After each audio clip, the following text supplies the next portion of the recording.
I interviewed Philippe Descola quite a number of years now ago, and he said that he chose the Achuar because it was the last really authentic Amazonian tribe within the Givao complex.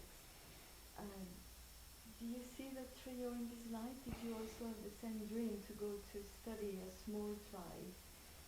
Yes, I don't think, I think when I did it, we weren't thinking the word authenticity hadn't crept into the subject yet.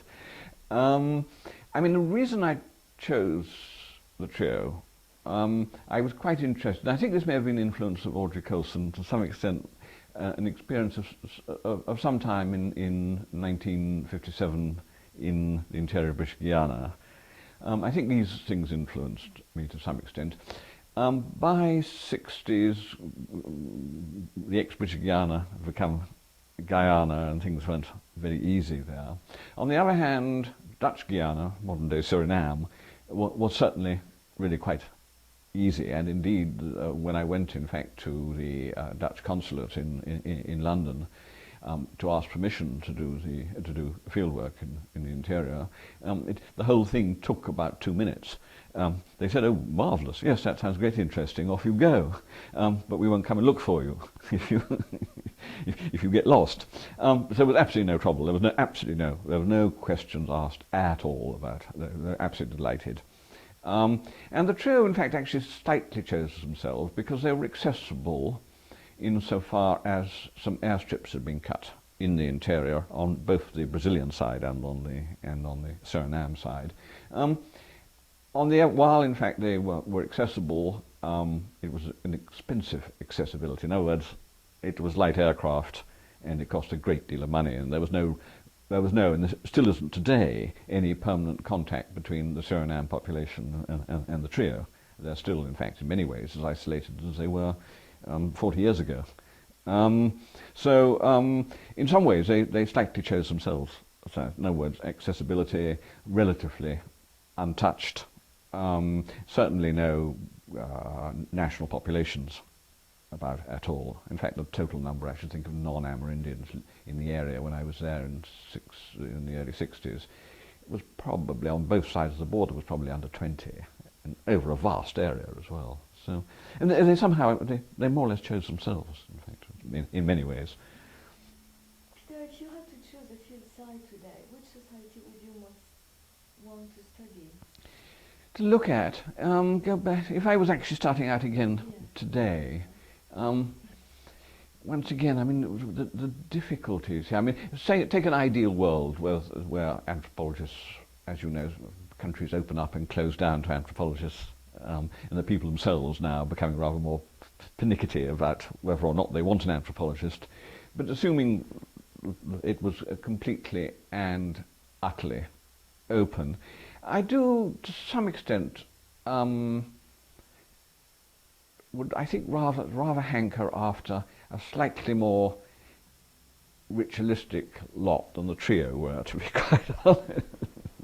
In other words, something like the Jay or some people from the Upper Shingo or even the Northwest Amazon, who are the trio were by many Amerindian peoples were very unritualistic. You know, they didn't go in for an enormous amount of it. Even, in fact, as far as I can make out, before it was, you know, the missionaries started suppressing it. They had absolutely nothing like the ritual life of many other Amerindian people. So I think, in fact, starting again, I might now actually start looking for some slightly more flamboyant.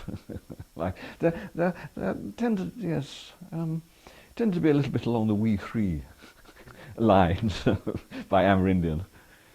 Yeah. There was a streak of Puritanism in them, no doubt at all, in my view. Yes. Peter, should we continue to send PhD students to do field work in Amazonia? Maybe I'm asking this also in the light of what you said in the previous part of the interview.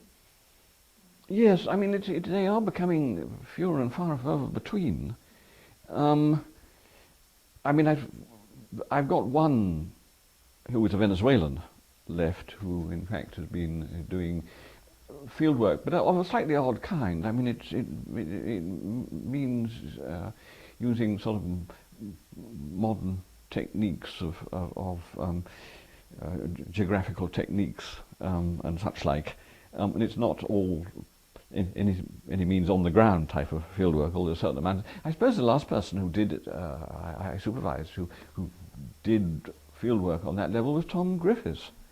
I mean, there were some before that, but obviously, but Tom Griffiths, I think, was the last one who did it, and now he's gone off to work for an NGO, of course. So, having, in fact, as far as I can see, making no attempt to publish what is absolutely magnificent material. And I think, I mean, my impression is that Stephen finds rather the same thing in Cambridge. And Joanna Overing in St Andrews, I think, manages, in fact, to have quite a lot of people interested in South America, but they're all South Americanists.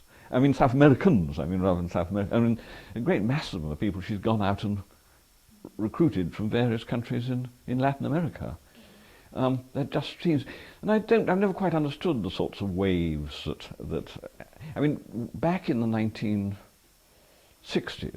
there was an enormous enthusiasm for Amazonia and such like, and then it sort of drifted off, and I think it got to Nepal and then went further east to Japan, and I'm not certain, and now, in fact, to some extent, I'm not certain where it is, but you can see fashions going on. The Raw and the Crook Yes. by Levi Strauss was published while you were in the field. Mm. What difference did this book make to your own work? Yes, I'm trying to think. Obviously, it had quite an impact. Although, once again, I'm trying to think when I actually would have first read it. I must have read it soon after I got back from the field. I certainly didn't read it in the field.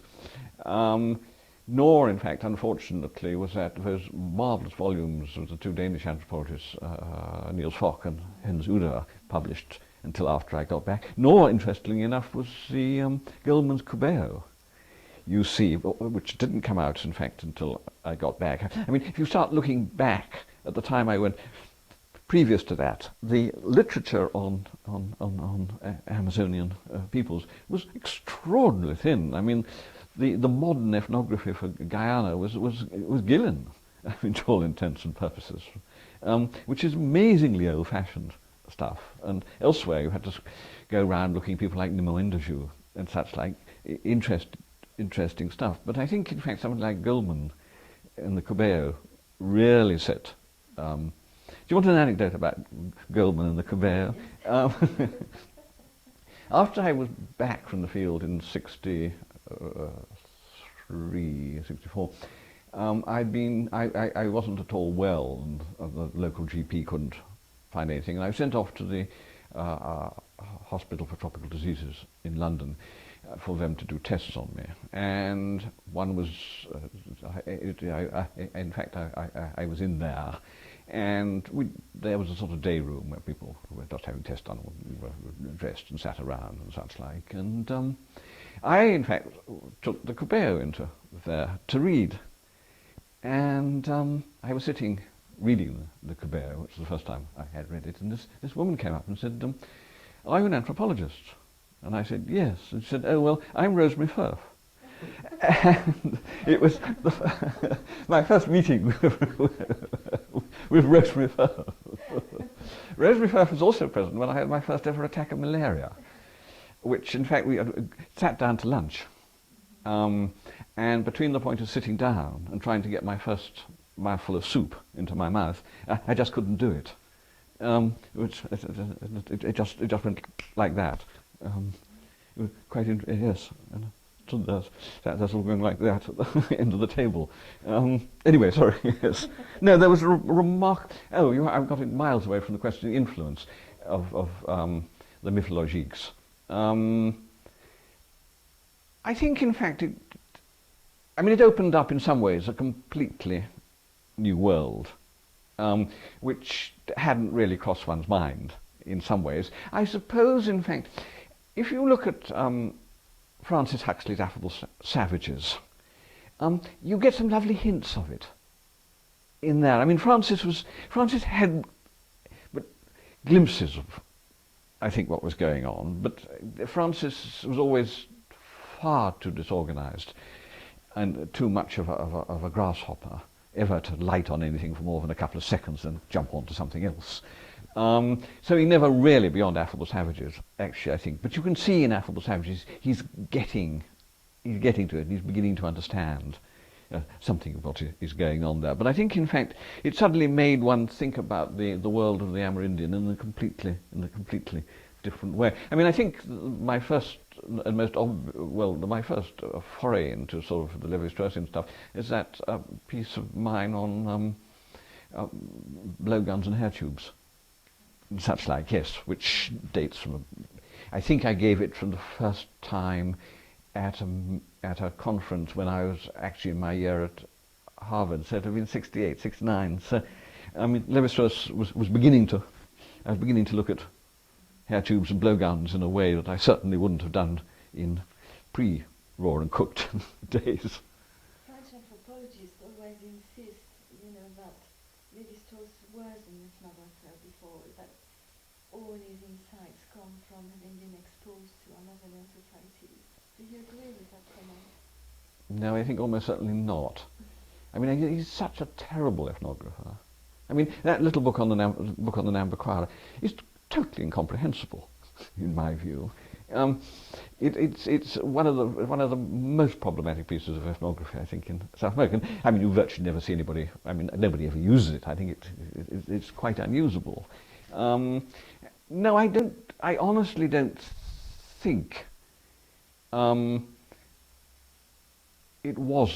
I mean, I've been very surprised if it was the result. I don't think his contact was ever long enough, and I don't think he ever. I mean, he only spent a very limited time with the Bororo, for example, and not much longer with the Kagwa heave, really. And I mean, that brush with an Nambucquara band was quite quick as well. I mean, there really wasn't, and so he couldn't have actually, I think, grasped it. I think it was pure intellectual power, in fact, of looking at these at Amerindian myths and asking himself, well, these things must mean something. They appear to be simply just so stories of all sorts of animals doing curious things and such like, but there must be something behind it. And I think this is really, I think it was his pure intellectual power that did it, rather, in fact, than any clues he picked up from anything an Amerindian said. How would you characterize the impact that Levi-Strauss' work has had on British anthropology, but also on the South Americanist in British anthropology, social anthropology? Yes, to take the first question, impact on British anthropology, I think there are two things there. There is, in fact, shall we say, the whole debate, which I think is well fizzled out by the end of the 60s, on kinship and the elementary structures and such like, which dominated to some extent an awful lot of anthropology in the 1960s. I mean, it was a period when nobody could conceivably give a seminar without putting a kinship terminology on the board before it was, I mean, it was that sort of period. I think there was a wider one, which in fact was almost certainly the conduit for it was Edmund Leach. But this, of course, raises questions whether or not, in fact, Leach's structuralism was genuinely Leachian, and how far Levi-Strauss has that influence on Leach. I think it's rather difficult to tell. Certainly, their aims are very different. I mean, just these remarks of Leach's, about 2 days of the week I'm a structuralist and 2 days a functionalist, and I don't know what I am the other day, sort of thing, is very obvious to him. And to him, structuralism is quite clearly a tool to being a better functionalist in many ways, which is certainly not what Levi-Strauss would dream of seeing his structuralism as being about at all. And I think, in fact, I mean, one of the best bits of, once again, one ought to start Steve in this, or Christine. I mean, in their respective books on the Barasana, what is the main influence? Is it Leach, their supervisor, or is it Lévi-Strauss? I mean, it's very difficult to tell, I think. The end is Leachian, because in fact what we're doing there is using our structuralism to tell us more about the Barasana, which is, as I said, not really what Lévi-Strauss's aim is. That's much too narrow-minded for any Lévi-Straussian. And what about Needham and Lévi-Strauss? Well, one has to go back to the kinship part of the 1960s and the whole arguments about prescriptive and preferential marriage systems and such like. I mean, I don't think, I might stick my neck out here, I would be very surprised indeed if Rodney had ever read much of the Mythologiques. I really would be very surprised. And I'm sure, I can't think of anywhere where he refers to them or indicates any influence by them. But there's just a possibility. I mean, you know, he and Lévi-Strauss ended up by having a sort of enormous row, did you? And Lévi-Strauss's photograph, which used to be on his desk, had its face turned to the wall. I mean, this was an argument over whether or not what Lévi-Strauss meant by prescriptive systems, and Lévi-Strauss rather came down on the anti-Needham side, although in fact I think it made a great deal of nonsense of a great deal of his work by doing so. I mean, I do actually side with side with Rodney on this. But so in fact, if you think that, I mean, I suppose that debate about prescriptive systems and such like did get us somewhere, but it exhausted itself in the end, I think. And I don't think beyond that Lévi-Strauss had much influence on Needham, to be quite honest. At least that's my impression. Now, if you do want a book where I think, in fact, it's an extremely good example of where there's a very strong influence, is Peter Gau's recently published book, where, in fact, he takes up and reworks again the whole of Lévi-Straussian notion of hot and cold societies in, I think, a superb and sophisticated way. And that's a very interesting and has produced, I think, an extraordinarily subtle and clever analysis of Pyrrho material going back as far as Peake can trace it back, in fact. I've heard Terry Turner some years ago, you know, saying that Lévi-Strauss is dead, so to speak, and such like. But I think there is, in fact, a point in anthropology where we tend, in fact, to absorb our last theoretical positions. So, in other words, they no longer become theoretical positions, they just become standard part of the armoury, so to speak. I mean, I defy anybody to write an ethnography without being functionalist. I mean, I don't see how it is actually possible to be, but nobody really says we're functionalists any longer. But I mean, I deny anybody to write a sensible ethnography which isn't based on some idea of functionalism. And I think, in fact, structuralism has been absorbed, particularly South American ethnography, will never actually free itself from the Lévi-Straussian influence. And this, of course, raises, I think, other interesting questions about, in fact, is how far is Lévi-Strauss's structuralism Amerindian thought? I mean, I suppose that comes back to the question, but I don't think Lévi-Strauss got it from the Amerindians. He actually discovered it in Amerindian material, but I do actually think that a lot of Amerindians are full-blown Lévi-Straussian structuralists.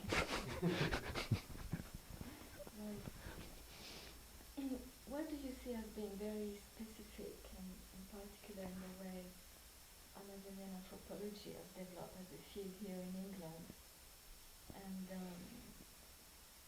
And how do you see your role in it as well? How do I see my role in it? Yes. I mean, it's mainly a North American and a French subject, you could say.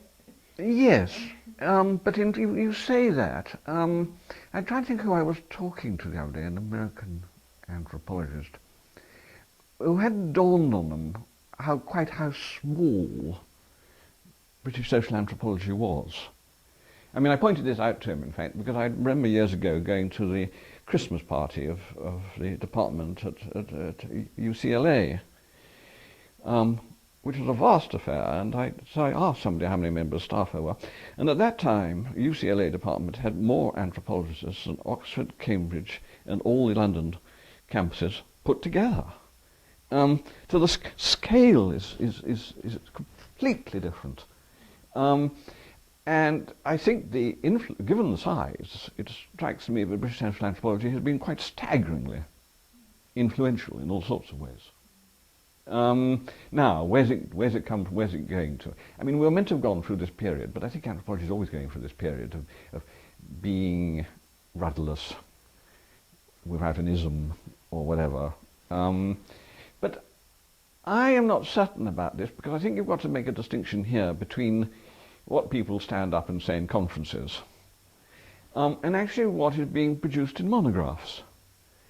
And it strikes me that if one starts looking at the monographs, they are in fact frequently getting, I mean, there's no doubt at all, the questions often being asked are increasingly clever and subtle, and our understanding of these things is growing, and the way we approach them is in fact becoming increasingly sophisticated in many ways. But I think one needs to go and look at the sorts of monographs that remain.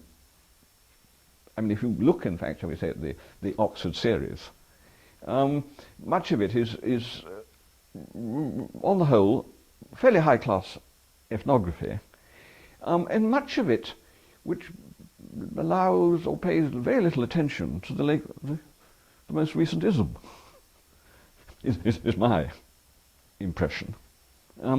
There's not a great deal of sort of fashionable theoretical bolting on of ideas in many of those books. So I think there are sort of two levels here. I think there's an enormous froth blowing around on the top, and underneath it a continuation of actually fairly solid work. Right. Okay, to retake the second part of my question, you told me one day that if you were to rewrite today individual and society, you would write it very differently. Could you expand on that? Yes, I think I would. In fact, I had this embarrassing situation that when the Portuguese translation was being prepared, I was asked, in fact, whether I would do a new preface or forward to it. So I solemnly wrote down.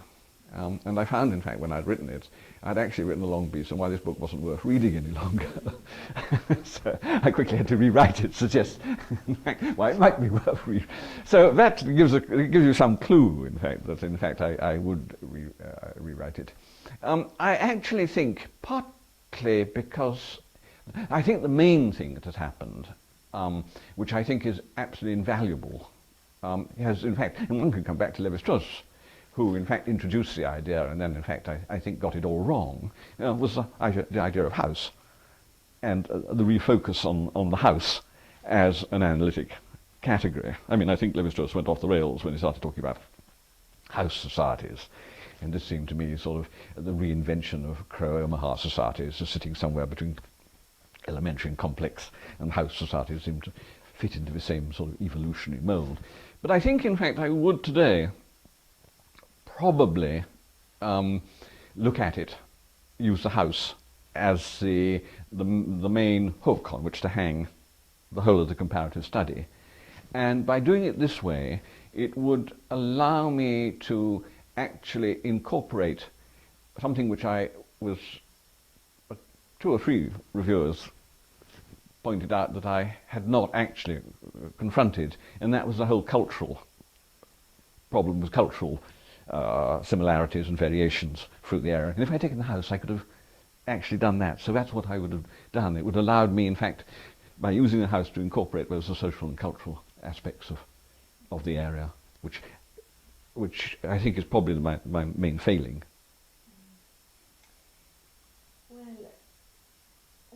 your view, has Amazonian anthropology been so divided around materialist and mentalist lines of interpretation? Mm. Do you think that we're now finally overcoming this I, position, maybe? yes, I think when you talk about the materialist, one must remember that that was almost entirely an American homegrown civil war. I mean, it didn't lap a great deal outside America. Philippe, in the Society of Nature, whatever it was called, gave, in fact, one of the few European contributions, which is infinitely more sophisticated than any American contribution, and as far as I can see, has been completely and utterly ignored in America. As I think you probably know, when in fact I was doing some review article, I went back through the American journals looking for reviews, and not one single journal reviewed it. So it gives you some idea of that divide, and it seems to me, as I said, that book is infinitely more subtle and clever, a more sophisticated approach to the whole problem than anything produced in America. So I think, in fact, the war there, of course, was between whatever you like to call them, between the Harris realm materialists and the socio-biologists, really. I mean, those are the two lots that were really at each other's throats and throwing, dung at each other the whole time. And I suppose there were one or two people who unfortunately got tied up in it because they kept saying, now, don't you think? I mean, people like Liso and Alcina Ramos and not Liso, the other Yanomami man, Albert, Bruce Albert. Yes. They were stupid enough to get involved in somebody else's battle and found themselves having an injunction slapped on them by Chagnon. I mean, I think that. And I think from a European view, most of us have stood gazing into what has gone on with some amazement, watching this enormous quantity of data being collected and piled on top of each other without any obvious way of understanding it. Do you see the last Yanomami scandal as just another phase in that war, that North American war? Yes, I think it is part and parcel. But it has also to come back, in fact. I mean, both sides in that particular war, you see, actually would claim to be doing real science.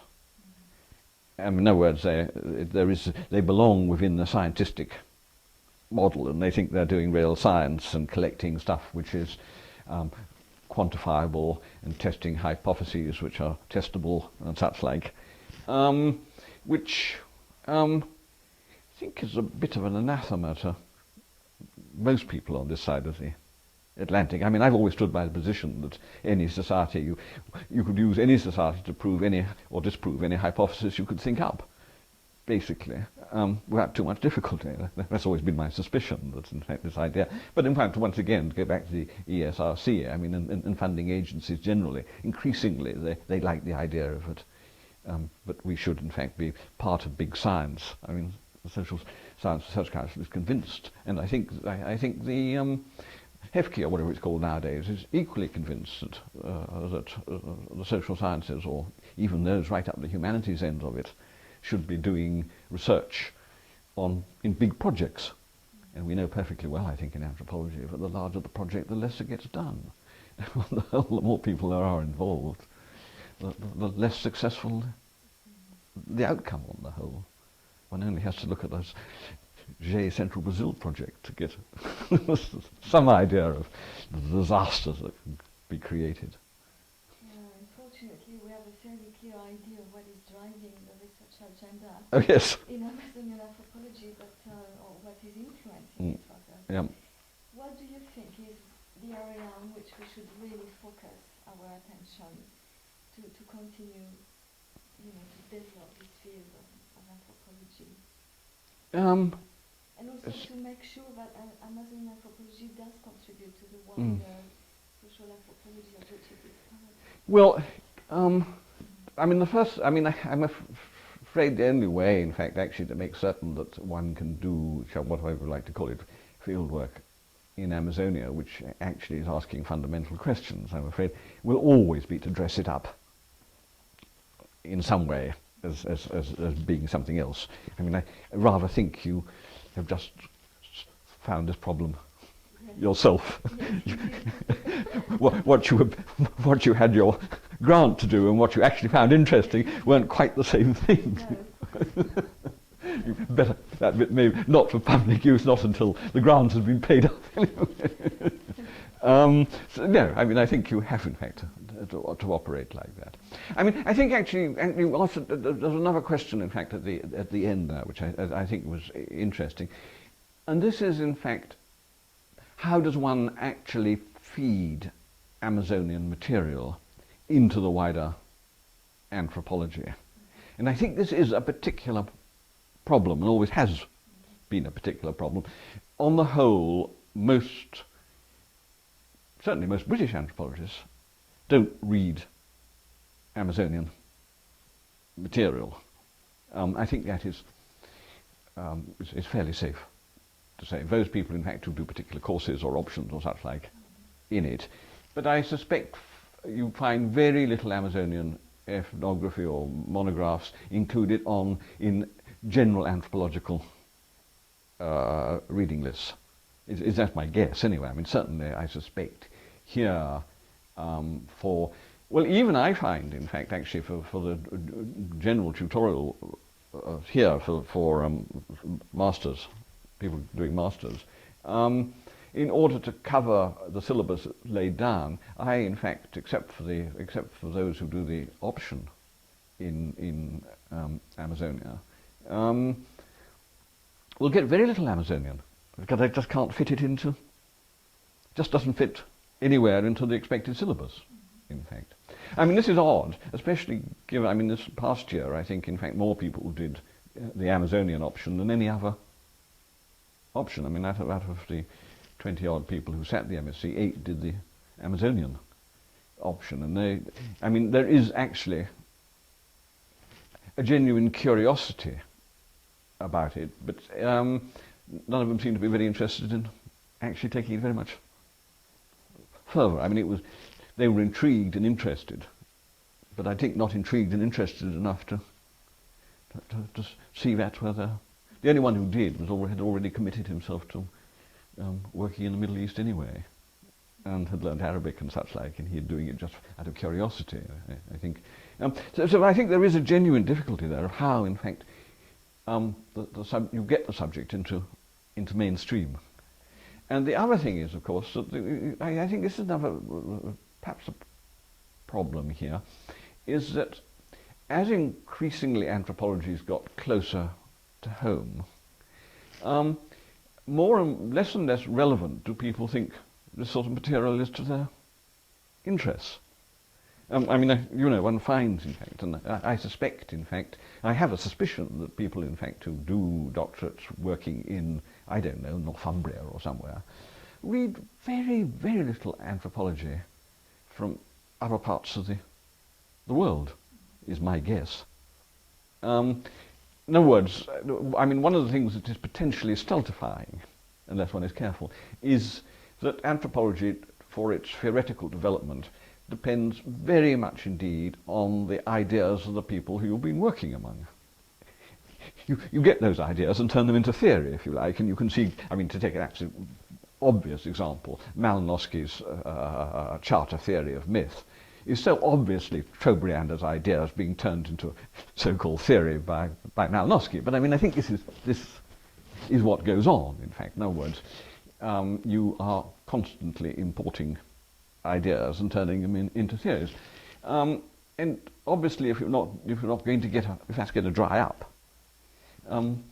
Now, is it a possibility that whatever you like to call it, is sort of the idealist position of many Amazonian peoples, where they live, in fact, in a world of ideas and such like, is actually too remote to be actually useful? In other words, we can, to some extent, understand Zandi witchcraft, if you can see what I mean, because in fact, if you think about Zandi, I mean, there's some sort of mystical things going on there, but it's not a world inhabited like an Amazonian world in quite the same way. In fact, I would say it was very different indeed. In other words, this unseen world, which more or less governs everything, is, I think, a little difficult to import. Yet, people like Eduardo Mm. say that what is more significant in Amazonian societies is the central role that the body plays. Ah, yes. So what would you Yes, that I can go along with that. But if one thinks about those ideas, even those are fairly problematic. Go back to Zandi witchcraft. Okay, we find, it's a theory of the body as well, and there's witchcraft, substance, and such like. But those theories of substances in the body aren't that different from early European ones. Amerindian ideas of the body and the construction of the body are quite radically different from what I know of any European ideas about the nature of the body. Yes, it's very profound what you're saying, because you're saying that in fact the Amazonian peoples are so vastly different from us that although anthropology is about going towards the other, they're so absolutely, utterly different that we can't even cope with them. Yes, well, And therefore can't incorporate them within, broadly defined social anthropology. well, Eduardo makes this point, in fact, early on about the fact that multiculturalism against multinaturalism, you see, and that it requires absolute 100% inversion. I mean, if he's right on this, it does. Very clever. It's very clever, but it does require an enormous intellectual exercise to actually turn those two things round. Yeah. That's what I mean, this sort of distance. Yeah. And once, you always use, I'm not certain one can stand up and teach this to undergraduates easily. It requires quite a leap of faith, actually, to make people think about things like that. Peter, of course we all know that, especially in the later part of your work, history has played a very important role, thinking about history and the relationship between anthropology and history. Of course this is also the Oxford tradition, I suppose, which you have inherited in this sense. So what would you like to say about this? Have you seen your position changing over time about anthropology and history? And of course, in the Amazonian context, we know it's all about these cold and hot societies and the problem of history in anthropology. Yes. Amazon region. I think there's some intriguing unanswered questions about ideas of history amongst Amazonian peoples. Was it Hill or was it Robin Wright or Hill? Who is arguing very strongly, in fact, that in the absence of a chronological framework for Amazonian history, in other words, a temporal one, they use a spatial one.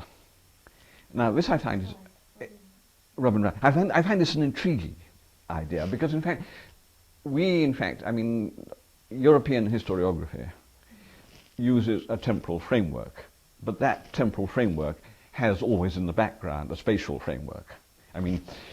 Battle of Waterloo, 1815, but it's Waterloo.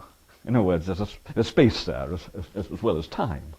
Now, if you invert those, in other words, so it's Waterloo first, so to speak, in this framework, and somewhere shadowy in the background. In other words, you can understand, it doesn't really matter if you're talking about understanding the history. It doesn't actually matter that much if you don't really know where Waterloo is. The date, I suspect, is more important because, in fact, it relates to things that went before and after it.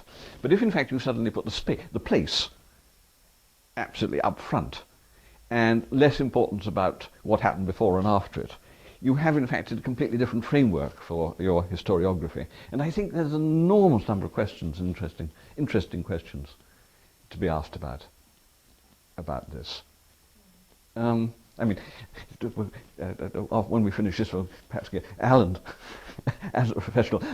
My own experience about having heard people talking about this in front of professional historians, they just cannot cope with the idea. And the idea of a historiography which has no chronological framework, or a very muted one at the best, is highly problematic. How Stalin's work on history, culture, and different forms of historical consciousness influence your work in any sense, your reflection on history? Because, you know, in a way you could see him as the best answer to Lévi-Strauss' opposition between cold and hot societies. Yes, I mean, the one thing that, in fact, I know from, one bit of experience is I've become this is therefore one needs to be terribly careful about these interviews. I've become extremely suspicious of oral history. I had occasion recently of going to talk to someone about something which was well documented and in which they had taken quite an important part. And he could not recall anything about it at all. Not a thing. He had actually chaired the committee, and it met a good many times over 2 years, and not a jot or iota or anything at all of this could he recall. In fact, his reaction was to deny that anything like that ever happened. And he still really could not. So this, you know, there is this terrible worry I have about oral history at the moment as a result of that experience of not simply being selective, but so highly selective that some things get completely and utterly dropped out. So I think these, and in fact one has to remember that if one is dealing with Amazonian, one is dealing to a very large extent, obviously, with oral history, and I have no particular reason to believe that an Amazonian actually memory is any particular better than ours. I mean, I know perfectly well that in fact the more one uses one memory, apparently, the better it gets. So this is why people like Gladstone could reel off the whole of the Aeneid without stop, or whatever it was, because they were used to learning thousands of lines of such things. But even so, one wonders. So what do you think of the way Neil Whitehead and Jonathan Hill, among others, are historicizing anthropology, Amazonian anthropology, through the historical, putting the historical lens basically on the impact of the conquest? Mm-hmm. Yes, I sometimes wonder if Neil doesn't try a bit too hard with his analyses. I mean, I sometimes not left feeling not totally convinced by what's come out of what he has said. It's all very clever, but I sometimes remain a little bit feeling that I sometimes actually, you know, wish he'd get his hands dirtier, if you know what I mean. There's a slight sense of floating around, a little bit above the dirty facts, so to speak, that worries me.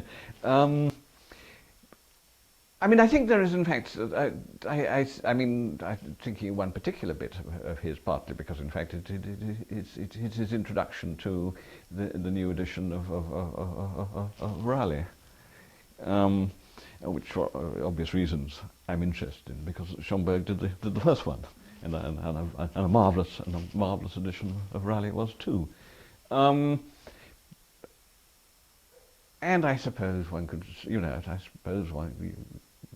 Neil could easily point at me and say, well, you know, I mean, you're just a too dyed-in-the-wool empiricist or something of that sort. But I don't, and I but I sometimes find the sort of readings between the lines more there than I'm willing to read myself, in fact. And what do you think of the efforts of people like William Ballet, the historical ecology paradigm? I think there's some very good stuff there, in fact. It seems to have escaped the... I mean, it's the one, shall we say, school which touches on ecology in the States, which hasn't got swept away in excesses of any sort, and so far has managed to avoid making any ridiculous and excessive claims about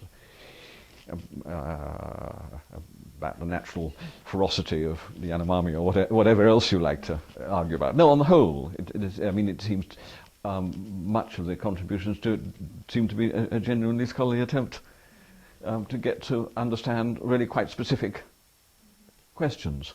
And it's not, in fact, deterministic in any particular way. I mean, I think this is one of... I mean, the other two approaches we talked about are entirely deterministic, as far as I'm concerned. They're like a great sausage machine. I mean, whatever you pour into them, you crank the handle, you know what's going to come out the other end. I mean, there's no doubt about that. Historical ecology does seem, in fact, to be very much more open-minded to what, in fact, the results are going to be, and also, in fact, fairly open-minded on the sorts of theories and evidence it is willing to incorporate into its approaches at the same time, and not, in fact, be stuck along one particular line, as far as I can see. Do you think that Anna Roosevelt's picture of pre-Columbus Amazonia with large sheepdogs, intensive maize-based agriculture is an accurate one? Yes, I would like, in fact, to see more of the published material. I mean, I'd like her to get on and publish the Santarém material. I mean, bits of it have all been made a great play with, but I'd like to see, the proper proceeds of those excavations. I mean, I think there is, even if in fact she has gone over the top, if she has, and I'm not saying certain whether she has or not, she has actually provided, I think, an enormous corrective in all sorts of ways. And I mean, there is really enough stuff coming up now from all over lowland South America to show, in fact, that there really were some quite large structures, man-made structures of various sorts scattered around the place. And I mean, it is. I mean, what is fascinating, in fact, is how those very earliest accounts of the Amazon, with really very dense populations, just got lost for so long, and I think can never be lost again. And it does put back those very early travellers' accounts, and gives them really some, even if they were exaggerated as well, and the tendency to use numbers as adjectives rather than as being precise figures, does in fact. But I mean, there have been really some quite extraordinary findings over the past decade and a half that have come out of, which has completely changed the picture of Amazonian prehistory. So do you think, Peter, that to go forward in Amazonian anthropology, we have in fact to have more archaeologists around and work more closely with them? I think it would be a very nice idea, in fact, actually, to it. I mean, even given all the problems working in Amazonia, which are great. I actually think, but this is a bleat I've been making for a very long time. I mean, what Amazonia needs now are a series of comparative studies. That's really what is needed. I mean, it is, and there's some marvellous pictures emerging, which really need to be taken up. I mean, both Hill and Wright, working up in the upper Rio Negro, are beginning to show how marvellously those Arawak groups actually gradually their social organisation blends into that of the Tucanoans and then becomes sort of full-blown Tucanoan. I mean, that's lovely stuff, I think, and there are studies like that. And why you can't get a decent study going of the Xingu, which is actually crying out, and a proper one of the Jay, not a sort of bickering between covers, which dialectical society roughly represents. What kind of history and/or anthropology comes into your current work on Schomburg then?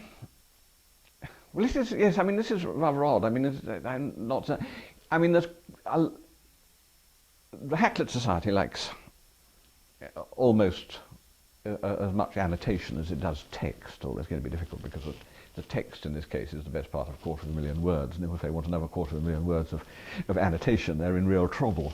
But I mean, it is actually, I'm using an awful lot of my anthropological knowledge for the annotation, and expanding on odd remarks and odd things that Schomburg says and we now know much more about and such like. So in fact, I think it would be very difficult, in fact, for somebody without an anthropological background to do it. Perhaps, in fact, one ought to have a team of it, because what I'm struggling with at the moment is 19th century botany. And I'm learning quite a lot of 19th century botany at the moment, which is quite interesting. But I am learning, and I hadn't realized that botany had undergone quite so many sort of sea changes, so that the classifications apparently keep being changed. So, you know, the Latin names you use for a plant back in the 19th century have been changed at least twice since then, as far as I can make out. I mean, it's quite extraordinary, the degree of swapping about that has gone on in botany. And so, in fact, I'm busily engaged in learning to be a 19th century botanist at the moment.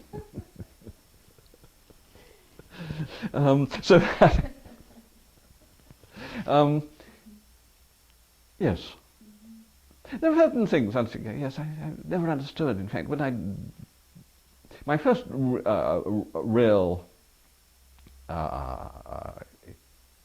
any length of historical work was that piece of absent-minded imperialism, that one. And this was the first time I'd really I'd used archives at all, really. And one of the, I mean, there were all sorts of historical problems and historical method that I immediately had to confront, and I often found, in fact, actually historians couldn't tell me what to do about it. And when you start on an archive, how do you know what's going to be important? I mean, I can answer this in fieldwork, that when you start, in fact, doing a new piece of fieldwork, one assumes everything is important, and then, in fact, you can start making choices after that. But to begin with, half the assumption is that everything is important. But you can't do that, as far as I can see in an archive. I never quite ever. So I kept finding, in fact, that I would make notes or have certain bits of it, Xeroxed or such like that. But I kept having to go back to archives, because I suddenly realized that something which I had thought wasn't important when I started out actually then turned out to be important. So one had to trudge back again to, well, in this case, normally Birmingham University, to look up a little more. Yes. And I kept finding problems like that. And I suppose, in fact, to some extent, one becomes self-taught. I mean, Paul Slack has always been actually extremely helpful and useful, and Colin Newberry. Did you know Colin Newberry? He was in QEH. He was a Commonwealth historian in QEH. I don't know if his name, sort of, anyway. He was a fellow Linacre, and he gave me a lot of help on these things of coming to history and rather advanced stage of my academic career. Peter, it's fascinating, but I've exhausted my questions. You may have exhausted me as well, actually.